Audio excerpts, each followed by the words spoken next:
সংবিধান প্রণেতা Bharat Ratna doctor B.R.. আম্বেদকরের ১৩৫তম জন্মজয়ন্তী উদযাপনের পশ্চিম ত্রিপুরা জেলা প্রশাসন এবং তপশিলি জাতি কল্যাণ দপ্তরের যৌথ উদ্যোগে সপ্তাহব্যাপী অনুষ্ঠান সমাপ্তি ও আলোচনা চক্র অনুষ্ঠিত হয় সোমবার আগরতলার রবীন্দ্র শতবার্ষিকী ভবনে।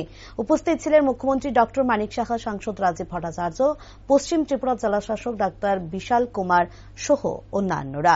এই অনুষ্ঠানে প্রবন্ধ প্রতিযোগিতা হয়। যারা প্রথম, দ্বিতীয়, তৃতীয় হয়েছে তাদেরকে পুরস্কৃত করেন মুখ্যমন্ত্রী এবং বক্তব্যের মাধ্যমে আম্বেদকরের কৃতিত্ব সম্পর্কে কথা বলেন মুখ্যমন্ত্রী professor doctor Manik Saha. Doctor B R. Ambedkar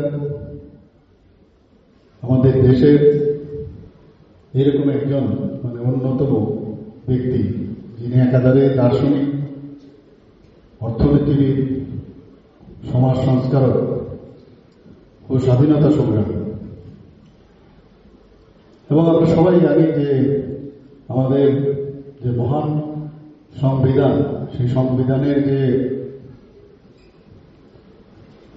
যারা কাজ করেছেন সবার মধ্যে একটা অন্যতম প্রধান এবং দলিত মানুষের মুক্তির অগ্রদূত, সেটা আমরা সবাই জানি। এই বিষয়ে আমার পূর্ববর্তী বক্তারা যেভাবে আলোচনা রেখেছেন, আমরা গত 14ই এপ্রিল ওনার জন্মদিনে ডক্টর বাবা সাহেব আম্বেদকর আমরা ওনাকে শ্রদ্ধা নিবেদন করার জন্য আমাদের তপশিলি জাতি কল্যাণ দপ্তরের থেকে সেটা আয়োজন করা হয়েছিল।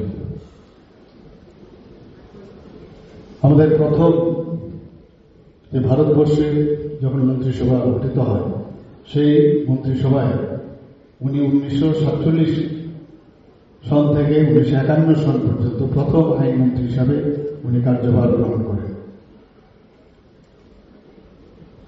বহু প্রতিকূলতা, ঘৃণা, বিদ্বেষ ও অপমানের বিরুদ্ধে ডক্টর বি.আর. আম্বেদকর যেভাবে কাজ করেছেন, বলতে গেলে উনি একটি ব্যতিক্রমী ব্যক্তিত্ব। আজীবন নিপীড়িত মানুষদের জন্য উনি কাজ করে গেছেন এবং লড়াই করেছেন।